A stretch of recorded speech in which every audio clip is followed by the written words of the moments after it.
Okay guys, hey, Dr. Sean here. We're going to talk about children's conditions this morning. I see these a lot in practice, and it's something you maybe wouldn't think about. We talk so much about adult conditions and diseases and disorders that a lot of times we forget about the kids. So what's interesting about children's conditions is that they're relatively easy to fix.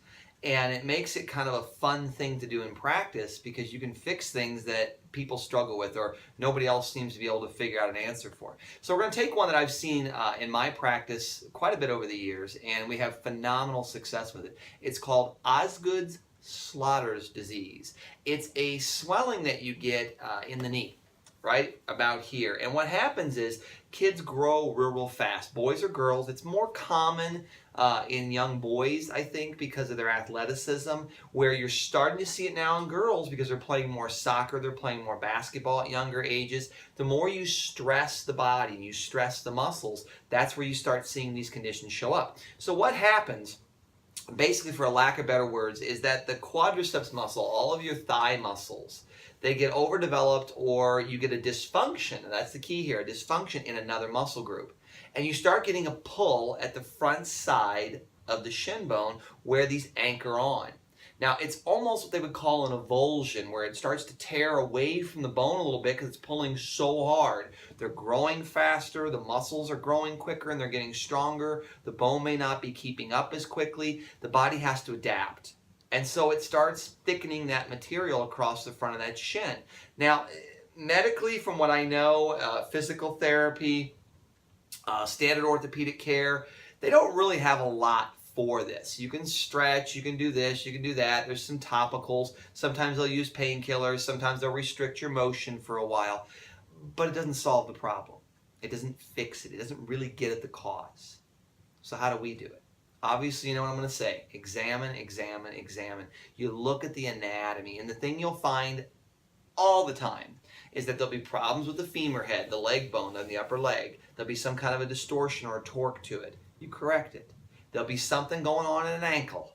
You correct that. Then you look at the knee itself and the knee joint, and you stabilize that. Now, once the bony structures are put into place, the next thing you want to focus on then is those muscles, right? We talk about it all the time when we're doing that muscle memory reintegration. We're retraining those muscles to fire.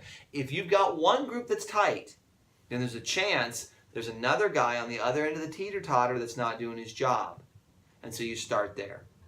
And as you start balancing muscles, not strengthening them, we're not talking weightlifting here. We're talking muscles that have shut down in an effort to protect themselves. Something happened, a trip, a fall, a slip, something occurred that caused those muscles to check out. And the problem with that is when you go to lift, you go to rehab them, every time you strain the muscle, it checks out. You have to train it. You have to teach it to stay back on again. Once you teach that muscle to stay on, then all the physical therapy, all the weightlifting, all the activity, those will all be beneficial then. But the key to it is turning that back on. Now, when you do, miracles happen, guys. It's every day in practice. I've got kids coming in that are athletes, softball, basketball. I got a young boy playing football right now that's all suffering from this condition needlessly. It takes maybe 3-4 weeks to fix it. When it's good, it's done. Now, I have personal experience with this because my brother had it. Something fierce. He had a condition in the heel as well, which we'll talk about in another video sometime, called Seavers. He had that condition as well as he was growing up. He grew real fast in a hurry. He was very athletic, but he, to this day, has the thick little bony structure below his knee. He's 40 years old, and it still bothers him. You look at that and you start thinking, that's not right. Oh, you'll outgrow it is what you always hear. It'll go away on its own. Just let the body adapt. That's not always the case. And so if you have a child who's suffering, and it's hard as a parent to watch, a 9, 10, 12, 13, 14-year-old child suffer. They don't have to. That's the greatest part about this. Find the cause, remove the cause, restore normal function, and miracles happen. Dr. Sean.